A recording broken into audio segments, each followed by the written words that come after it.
ziua! Astăzi vom face vinete umplute cu carne tocată de pui.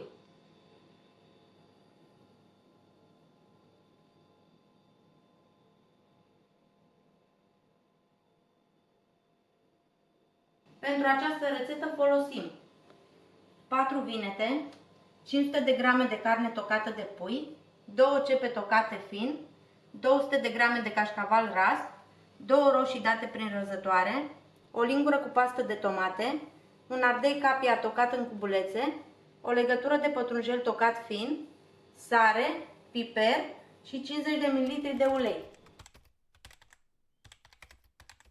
Preparăm umplutura. Punem uleiul la încins.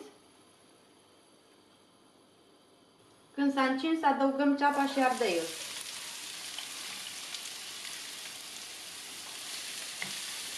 Le lăsăm până ce se înmoaie, amestecând din când în când. Legumele s-au înmuiat. Acum adăugăm carnea tocată de pui.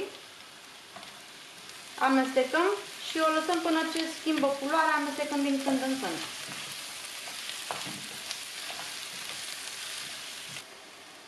După 5 minute carnea a început să-și lasă zeamă, o mai lăsăm pentru 5 minute pentru ca zeama să se evapore. După cele 5 minute adăugăm pasta de tomate, roșiile rase, 2 lingurițe mici de sare și o linguriță de piper măcinat. Amestecăm bine totul.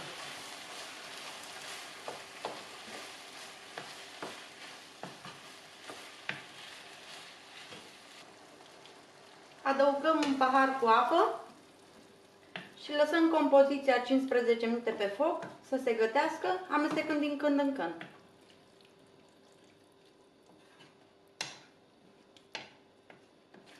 După 15 minute, compoziția nu mai are lichid.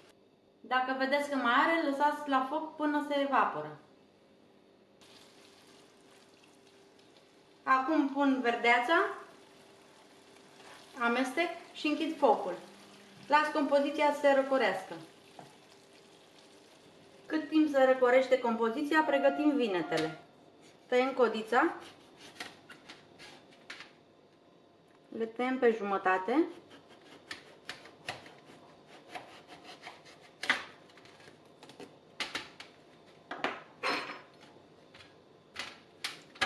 și apoi le scobim, le luăm miezul.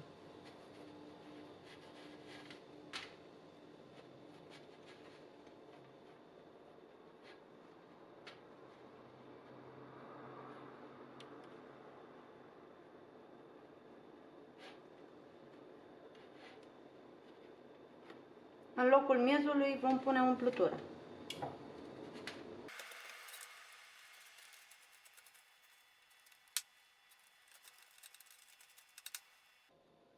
Mai lăsăm cam așa, de 2 cm.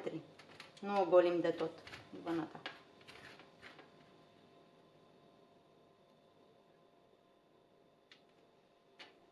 Procedăm la fel cu toate vinetele.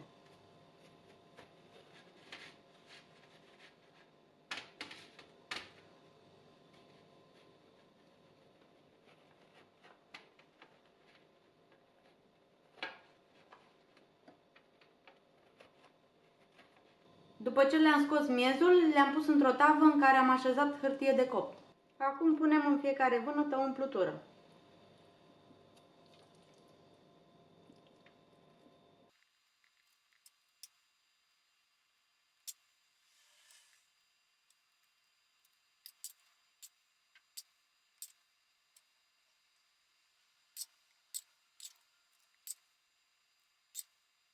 Apoi presărăm cașcaval.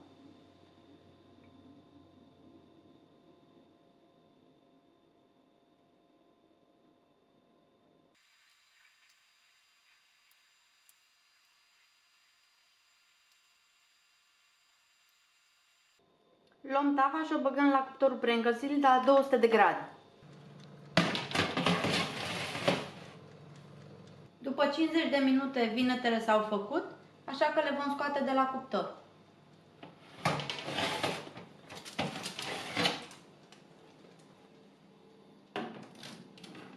Le lăsăm să se răcorească puțin, apoi le putem servi.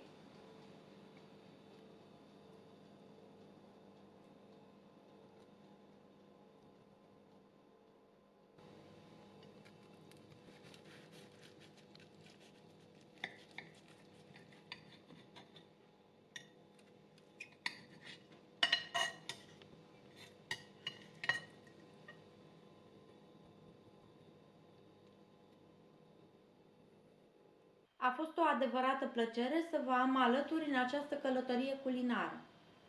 Până data viitoare, vă doresc o zi plină de gusturi noi și satisfacții culinare.